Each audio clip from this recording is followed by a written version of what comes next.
On a dit avec raison, à propos de la Bible, que c'était le livre des livres. Jean-Jacques Rousseau, le philosophe français, l'exprimait ainsi. « Je dois vous confesser que la majesté des Écritures m'éblouit. La sainteté des évangiles parle à mon cœur et a des traits frappants de vérité. La Bible est parfaitement inimitable. » Ce livre des livres a éclairé et changé la vie de millions d'individus, des plus simples aux plus instruits, des plus riches aux plus démunis.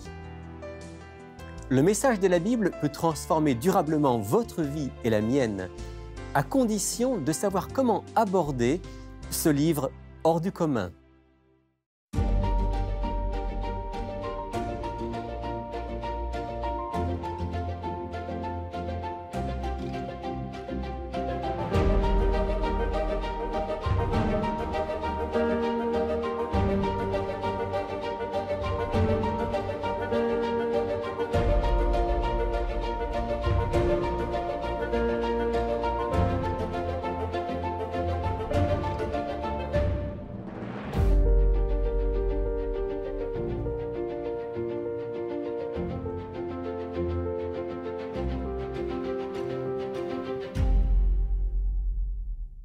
Bonjour à tous et bienvenue dans Il est écrit.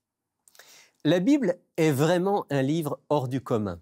En fait, c'est une véritable bibliothèque composée, dans notre division actuelle du texte, de 66 livres écrits par des hommes de différentes époques et de différents milieux, probablement une quarantaine d'auteurs sur une période qui s'étend du XVe siècle avant Jésus-Christ à la fin du 1er siècle après Jésus-Christ.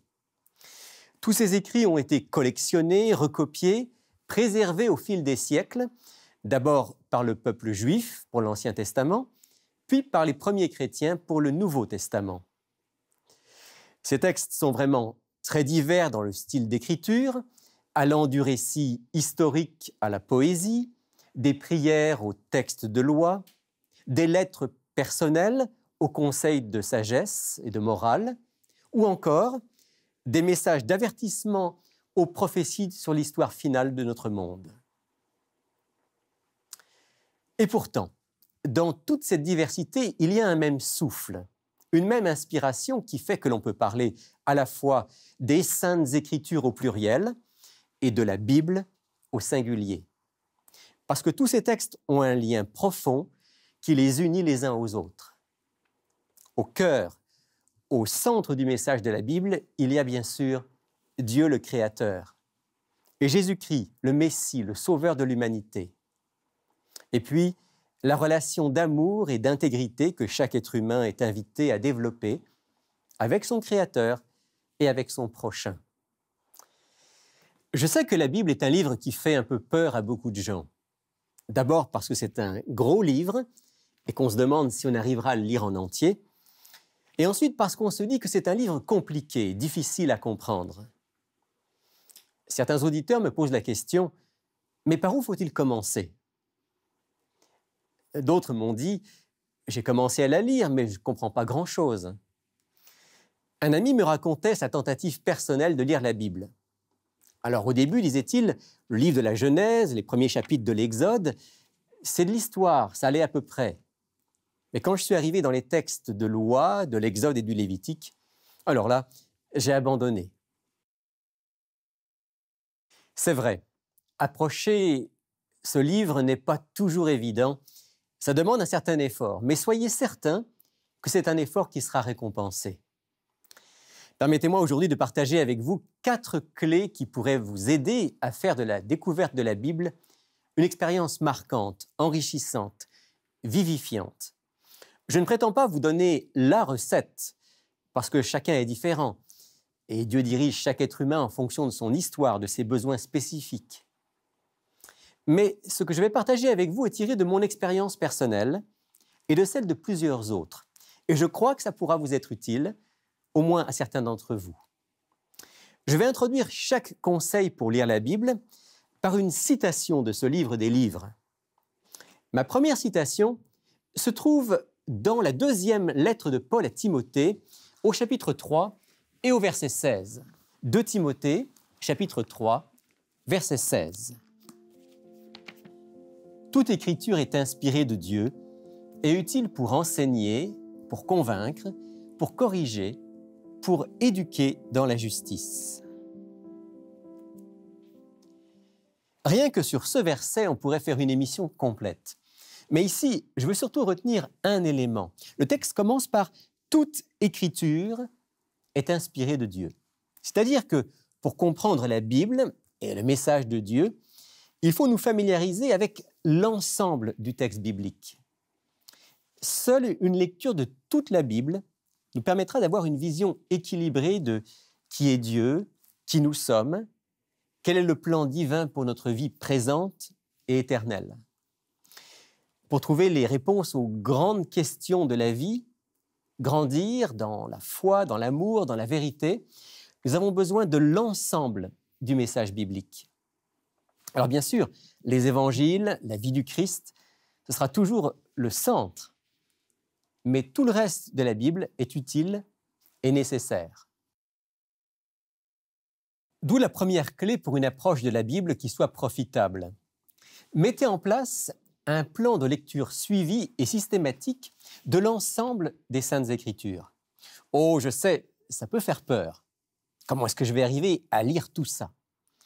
Mais faites comme la tortue de la fable de La Fontaine.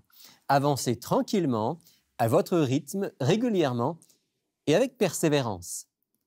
Et vous arriverez au but.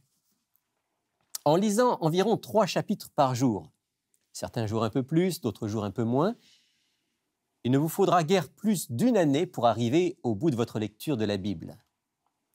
Pour la plupart d'entre nous, ça correspond à 20 à 30 minutes de lecture par jour. Et quelle lecture! Si cet objectif vous semble encore trop difficile à atteindre, alors je vous propose autre chose. Commencez par la lecture suivie et systématique du Nouveau Testament. En lisant 1 chapitre par jour, vous aurez terminé cette lecture en moins de 9 mois. Et par la suite, vous aurez sans aucun doute le désir de lire aussi la première partie de la Bible, l'Ancien Testament, qui d'ailleurs est cité des centaines de fois dans le Nouveau. Cette première clé que je vous propose, c'est donc une lecture toute simple, avec un esprit et un cœur ouverts, qui cherche à comprendre le texte, mais sans forcément s'arrêter longuement sur chaque détail, simplement pour s'imprégner du texte biblique, dans son entier, pour laisser la parole de Dieu nous pénétrer, pour découvrir, retenir et enfouir en nous tous les éléments de la révélation biblique. Après 2 ou 3 lectures complètes des Écritures, vous serez étonné du nombre de découvertes que vous aurez faites, du nombre de relations que vous serez capable de faire entre les différents textes, de la vue d'ensemble du plan de Dieu qui s'inscrira en vous. Faites-en une expérience de foi, demandez à Dieu de vous faire du bien, de vous guider, de vous aider à comprendre. Vous allez voir, ce sera une expérience extrêmement enrichissante, une véritable aventure de la foi. Et votre persévérance sera récompensée. Quelques recommandations ou conseils pratiques pour cette lecture. D'abord, fixez-vous un objectif et un rendez-vous quotidien avec Dieu et avec la Bible. Ensuite, priez au moment de cette lecture pour que Dieu dispose votre cœur à l'écouter. Il ne s'agit pas de faire ses devoirs, mais de rencontrer Dieu, de mieux comprendre ce qu'il a à nous dire. Et l'aide de son esprit est absolument nécessaire. Enfin, ayez à la main quelques crayons de couleur pour souligner dans votre Bible les passages qui sont importants. Ça facilitera pour vous le repérage des textes qui vous ont marqué. Si vous utilisez une Bible en format électronique, soulignez ou surlignez aussi les versets clés. Et après votre lecture quotidienne, je vous propose de noter 1 ou 2 versets qui vous auront marqué de manière particulière, de conserver ces versets dans un cahier ou dans un fichier personnel.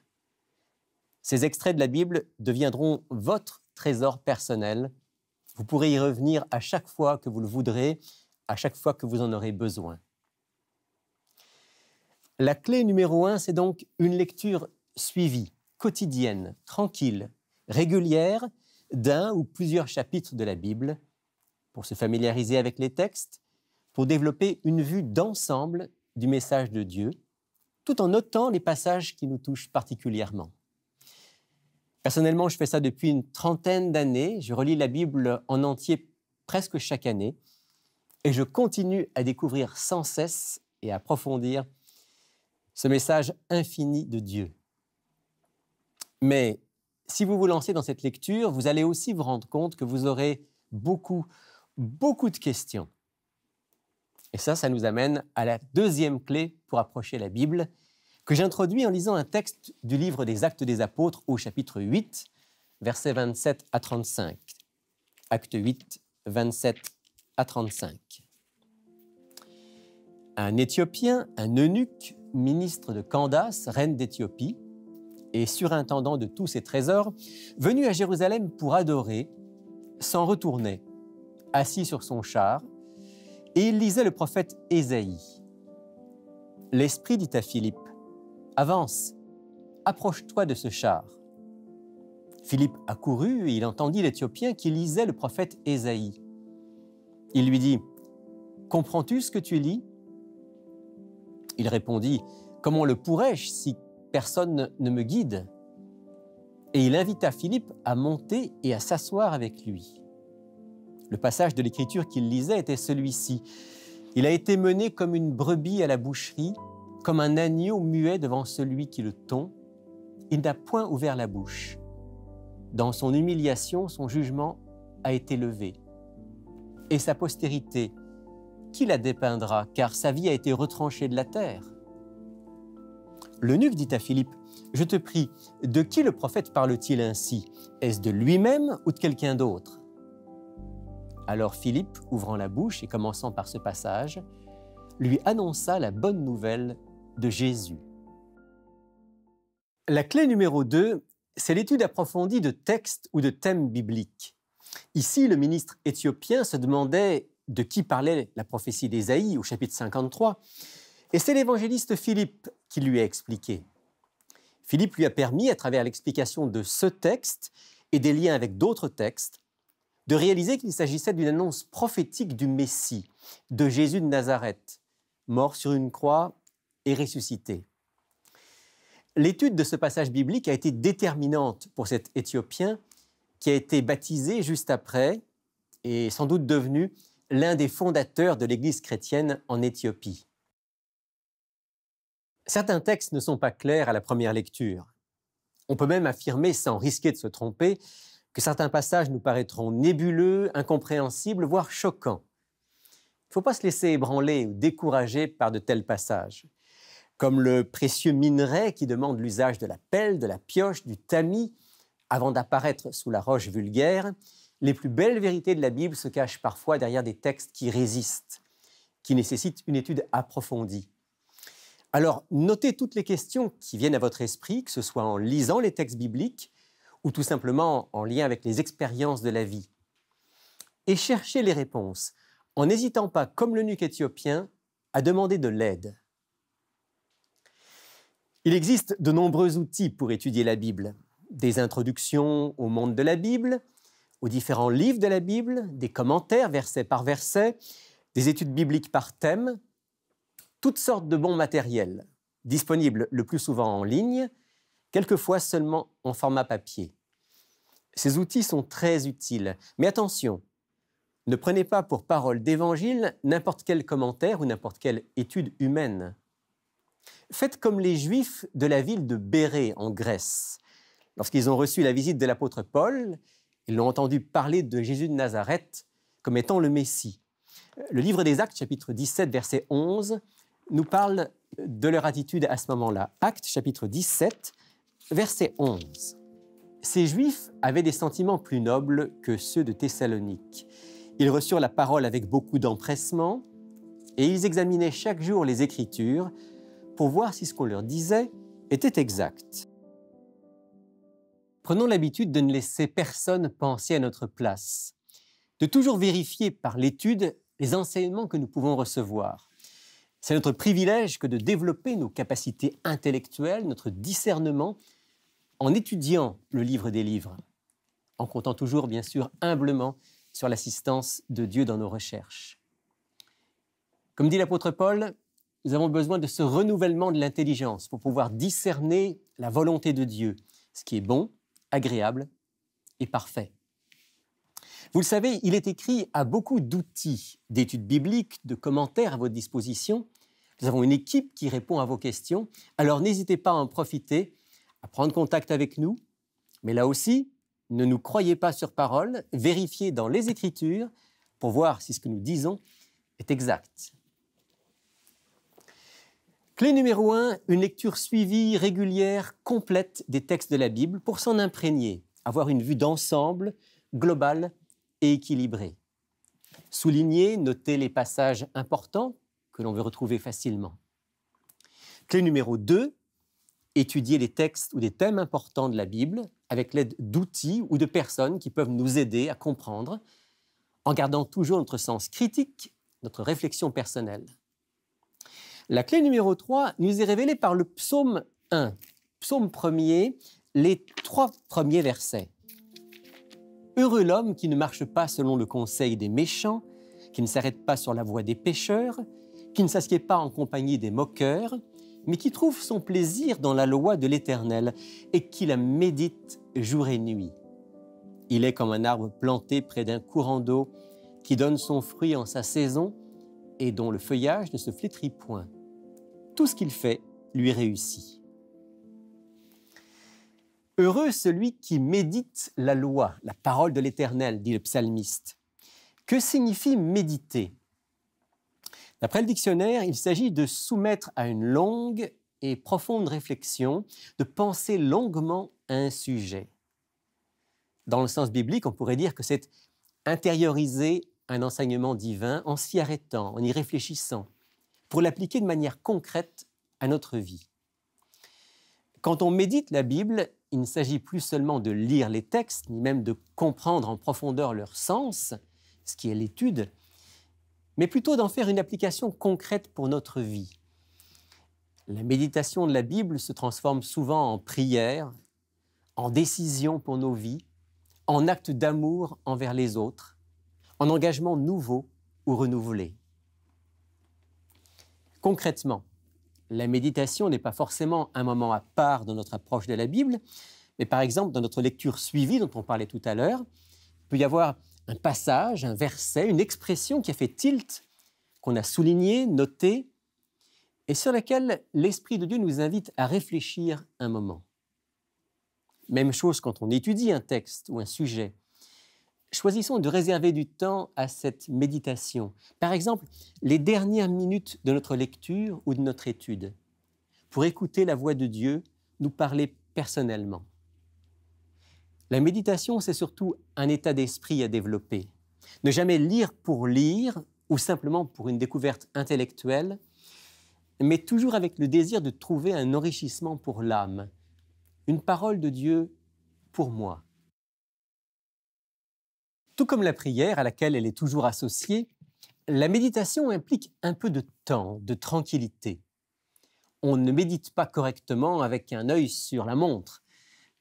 Ce temps de méditation dans le cadre de notre lecture ou de notre étude de la Bible n'est pas du temps perdu, bien au contraire. C'est un moment d'enrichissement, de calme dans notre monde toujours mouvementé. C'est une rencontre avec notre Créateur. Demandons-nous toujours de cette lecture de la Bible, qu'est-ce que je peux tirer de manière concrète, pratique, pour ma vie personnelle, pour mes choix personnels, pour ma relation avec Dieu ou ma relation avec les autres. Et presque automatiquement, cette troisième dimension de l'approche biblique nous amènera à la quatrième clé que le Christ lui-même nous révèle.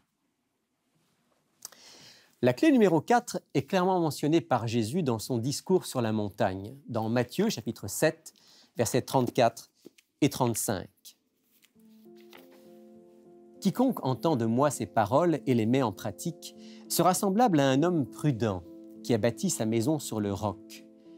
La pluie est tombée, les torrents sont venus, les vents ont soufflé, se sont portés sur cette maison. Elle n'est pas tombée, car elle était fondée sur le roc. »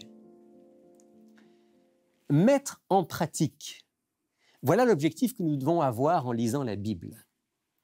Comme l'a bien exprimé l'écrivain Andrew Murray, L'Écriture nous a été donnée non pas simplement pour accroître nos connaissances, mais pour changer notre conduite. Bien sûr, la connaissance, la compréhension, c'est nécessaire, mais le but, c'est la transformation positive de notre vie, grâce à l'influence de Dieu à travers le message de la Bible. Alors seulement, la Bible atteint son but et notre vie est solidement fondée sur le roc. Quand, à travers la lecture, l'étude, la méditation d'un passage de la Bible, une vérité, une conviction se fait jour, alors remercions Dieu pour sa lumière et décidons avec son aide de mettre en pratique ce que nous avons découvert. C'est le secret de la croissance spirituelle et du véritable bonheur. L'apôtre Jacques l'exprime dans son épître au chapitre 1er et au verset 25. Celui qui a plongé les regards dans la loi parfaite, la loi de la liberté, et qui persévère, non pas en écoutant pour oublier, mais en la pratiquant activement, celui-là sera heureux dans son action même. La Bible n'est pas seulement un livre à lire, c'est un livre à vivre. Voilà la 4e clé pour que le livre des livres soit une bénédiction dans nos vies et dans la vie de ceux avec qui nous sommes en relation. Clé numéro 1, lire la Bible régulièrement, de manière suivie et systématique, pour avoir une vision complète du message divin. Noter les textes qui sont importants pour nous, les relire régulièrement. Clé numéro 2, étudier les textes et les thèmes fondamentaux de manière approfondie, avec l'aide d'outils et de ressources, comme celles que propose Il est écrit, pour comprendre le message de Dieu en profondeur. Clé numéro 3, méditer dans le calme, la tranquillité, les textes qui ont marqué notre esprit pour les appliquer à notre vie concrète. Clé numéro 4, choisir de mettre en pratique, avec l'aide de Dieu, ce que nous avons lu, compris et médité dans la Bible, pour que ce texte devienne vivant et qu'il nous transforme. J'ai l'assurance que personne n'entreprendra cette aventure spirituelle sans en recevoir une grande bénédiction et sans devenir, à son tour, une bénédiction pour les autres. En faisant de la Bible notre pain quotidien, nous serons fortifiés, conduits par Dieu sur le chemin de la vraie vie, de la vie éternelle. Priez avec moi. Père du ciel, merci de nous avoir donné ce livre qui est une lumière dans ce monde souvent ténébreux. Et merci de nous permettre de le comprendre et de le mettre en pratique. C'est notre prière sincère au nom de Jésus. Amen.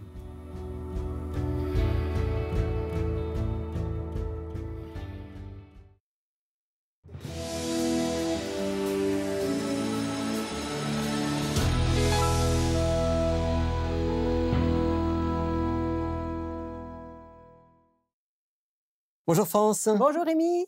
Alors dans l'émission, je parlais de la Bible comme d'un gros livre, mais là vraiment, ce que tu as sur les genoux, c'est un gros livre. Un gros format. Ouais. En fait, c'est la Bible de la famille qu'on offre cette semaine. C'est la version Louis II 1910. Mais on va prendre le temps de vous montrer quand même ce qu'on trouve à l'intérieur. Vu que c'est une Bible de la famille, on peut voir à l'intérieur au tout début qu'on peut écrire différentes choses, les naissances, les décès, l'arbre généalogique, etc. Et regardez comment elle est belle, elle est bien illustrée. C'est une Bible très, très bien illustrée. Oui, nous avons environ 300 images des œuvres d'art. On a des introductions à la Bible et tout ça. Et on peut voir que c'est quand même à gros caractère. Les versets se succèdent. On a toujours à la fin, regardez-moi ça, des belles études bibliques. C'est aussi une Bible d'études, d'une certaine manière. Oui, absolument. On peut retrouver aussi différents tableaux, le plan de lecture de la Bible en un an, comme tu as fait allusion. On en a parlé dans l'émission, de pouvoir avoir un plan de lecture. Très voilà. Bien. Donc, à chaque page, à la fin, il y a vraiment différents tableaux intéressants. Et nous avons beaucoup de belles cartes géographiques de couleurs. On en a environ, je pense, 32.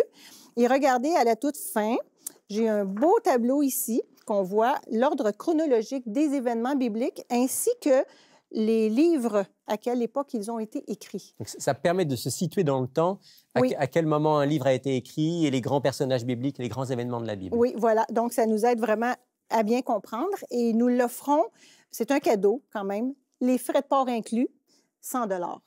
C'est 100 $, mais les frais de port inclus Oui, avec un poids comme ça. C'est vrai. C'est un investissement, cadeau. mais c'est une très belle Bible qui pourrait effectivement, pour une famille, Absolument. être agréable à regarder et à lire ensemble. Et à lire ensemble, voilà. La Bible de la ça. famille. Merci, Oui. France. Et puis, à côté de cela, quelque chose d'un peu plus modeste. Oui, nous avons un bel outil d'étude. Ça s'appelle « À l'écoute de la Bible ». C'est un livre qui touche vraiment à peu près 16 grands thèmes et chaque thème est bien détaillé. L'idée, c'est que le format, c'est des questions à caractère gras et on voit les réponses. Et les réponses, ce sont des versets bibliques avec de légers quelques commentaires quand même, à certains moments, même. pour expliquer. Oui, et c'est très, très large. Très large. On peut parler de la vie de Jésus comme comme de la famille. Prophéties, la famille, le foyer chrétien, c'est très large. Donc, nous l'offrons à 20 $ et les frais de port sont en extra, évidemment. À l'écoute de la Bible, donc ça, c'est un excellent ouvrage quand on veut étudier sujet par sujet. Avec une belle Bible comme ça. Très bien. Deux belles offres pour cette semaine. Ouais. Et puis, puisqu'on parlait dans l'émission d'outils que Il est écrit propose, il y a non seulement ces outils comme à l'écoute de la Bible, mais il y en a aussi, France, sur notre site web. Absolument. Puis je vais faire une petite parenthèse qu'il y a beaucoup de gens qui nous écoutent sur YouTube, mais on les invite à aller sur notre site www.iletécrit.tv, justement parce qu'il y a beaucoup d'outils. Entre autres, bon, c'est sûr qu'on peut trouver la section questions et réponses. Ça, c'est vraiment des auditeurs qui nous ont déjà posé des questions et on peut voir les réponses ou ils peuvent eux-mêmes nous poser les questions à ce moment-là. Donc, ils peuvent avoir des réponses par rapport à tous leurs questionnements. Nous avons la section des cours bibliques, évidemment. La question des cours bibliques, de plus en plus, on additionne de nouveaux cours bibliques. Donc, on a le cours découverte. Oui, on a un jour nouveau pour les Premières Nations. Nous avons maintenant sur l'archéologie biblique et on en a quelques-uns qui s'en viennent, qu'on garde la surprise. Qui seront là pour bientôt. Alors, on a la section même méditation quotidienne pour que les gens, à chaque matin, ils veulent méditer sur des sujets bibliques. Et puis, nous avons beaucoup d'autres choses, toutes les vidéos, les émissions. Voilà. Les émissions classées par thème aussi, qui permettent aussi de pouvoir étudier un sujet plus en profondeur. Et on a ajouté dernièrement les petits groupes d'études bibliques qu'on veut ouvrir un petit peu partout au Québec. Donc, beaucoup de ressources sur notre site web. Faut aller voir. www.iletécrit.tv. Voilà. Merci, France. Ça fait plaisir. Voilà, si vous voulez profiter de nos offres de la semaine, eh bien, voici nos coordonnées. Pour effectuer votre commande, écrivez-nous à Il est écrit, casier postal 99, succursale Rosemont, Montréal, Québec, H1X3B6. Vous pouvez également passer votre commande sur le web à iletécrit.tv ou par téléphone au 514-729-3515 dans la région de Montréal et sans frais au 1-866-729-3515 pour l'extérieur de Montréal. Il me reste à vous remercier d'avoir été avec nous aujourd'hui. Vous souhaitez une bonne semaine pendant laquelle, je l'espère, vous ouvrirez le livre des livres. Souvenez-vous qu'il est écrit « L'homme ne vivra pas de pain seulement, mais de toute parole qui sort de la bouche de Dieu. »